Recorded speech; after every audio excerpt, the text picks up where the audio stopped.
stand-up comedy, relying on old material. I love stand-up comedy. I'm a comedian. I'm a professional, and I'm always trying to work harder. I'm always trying to work better. And, I have a lot of different metrics personally, which I'm not going to get into, to make sure that I'm always hitting my numbers statistically, because I'm a big mathematician in addition to being a nerd. But,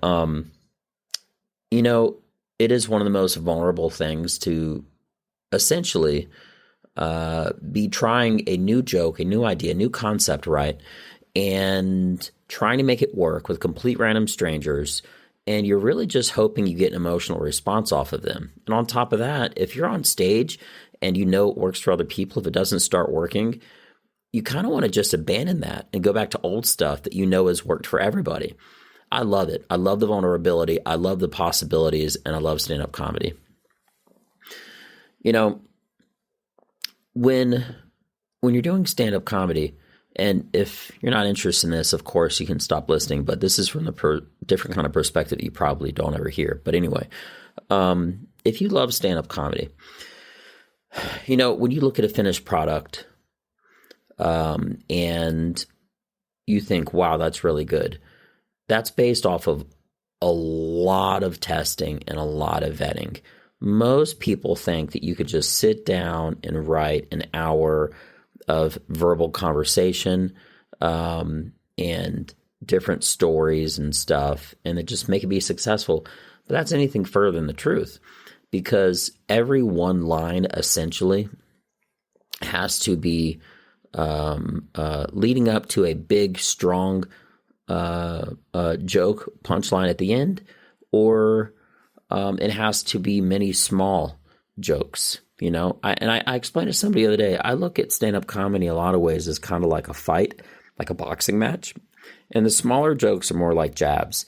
And the big punchlines at the end, they're like the uppercut or the straight or the hooks, like the power shots. You know what I mean? And that's when you essentially go for like the knockdown. That's when you really just try to like destroy the whole crowd and make everybody laugh.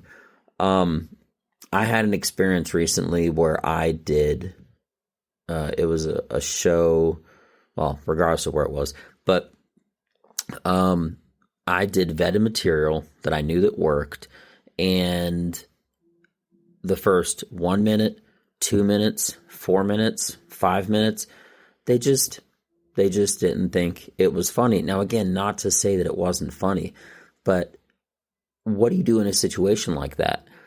If a client pays you, okay, to do a show and you have an act, okay, if they don't like it, you just keep going.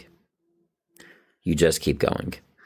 And even hearing that sounds very counterproductive, like, well, why don't you just do older stuff? The reason why is because maybe they don't like the first 5 minutes, but maybe they'll start to really love it minute 6. And that's exactly what happened. I was with a client. It was a corporate party. It was a corporate show. And in the first 5 minutes, everyone just looking at me like, is this guy really the comedian? Like, this is like the least funny guy I've ever heard. And when I hit minute 6, it just dropped like a hammer. And then it was a great show after that. But I'm telling you, it's just from the stand-up of being on stage, and I've actually done that before. I've actually reverted to older material, thinking it was a good idea. That's a naive, rookie, short-minded decision to make, because when you do something like that, you don't evolve. Okay, you don't get better, and you haven't given the rest of your material an opportunity. Now, on a more technical side, that's with me doing 1 hour of stand-up comedy. If it was 10 minutes, if it was only like a 10-minute show, okay, which there's 15, 30 minutes, 20, whatever, duration the client wants to book you for. You can make that adjustment, but I would only make adjustments, hypothetically, if you only had, I would say only 10 minutes, 15 minutes max to make adjustments. If I only had 15 minutes total for the entire show that I'm there for, and they don't like it when the first few minutes, and I know it's going to be more of that type of material. I might just go to the next set, the next block of information, and if they are still not tracking on that, because I know that'll take me to minute 10 or 15 pretty quick, then I'll do some older stuff. I have so much different material. I've been writing for like 12 years, and that is one of the worst things about I told someone that's like a good positive frustration to have is I have so much material. I won't ever have enough time to say it all on stage. When I get off on stage, I still got other cool stories that I know people would love that they haven't heard.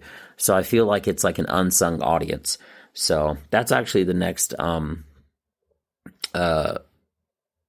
episode that I'll do. But I just really wanted to hit on this because it's just a really fun, interesting dynamic to think about.